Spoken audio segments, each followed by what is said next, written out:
இந்த இலங்கை கடற்படையால நம்ம மீனவர்கள் தாக்கப்படுறதையும் அதுக்கான காரணத்தை பத்தியும் அதுக்கான தீர்வை பத்தியும் நான் மதுரை மாநாட்டிலே நான் பேசியிருந்தேன். அது ஒரு தப்பா? மீனவர்களுக்காக குரல் கொடுக்கறதும் அவங்களோட நிக்கிறதும் நம்மளுடைய கடமை, நம்மளுடைய உரிமை. நான் என்ன இன்னைக்கு நேத்தாங்க அவங்களுக்காக குரல் கொடுக்கிறேன். இதே நாகப்பட்டினத்துல 14 வருஷத்துக்கு முன்னாடி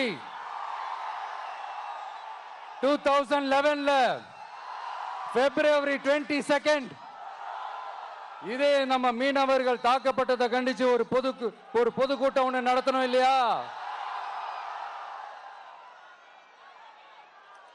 இந்த விஜய் களத்துக்கு வர்றது ஒண்ணு புதுசு இல்ல கண்ணா. எப்போ எப்போ எப்போ வந்தாச்சு.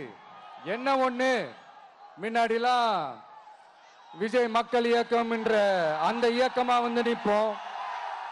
இப்ப தமிழக வெற்றி கழகம் என்ற அந்த ஒரு அரசியல் இயக்கமா நிக்கிறோம். அவ்வளவுதான் வித்தியாசம்.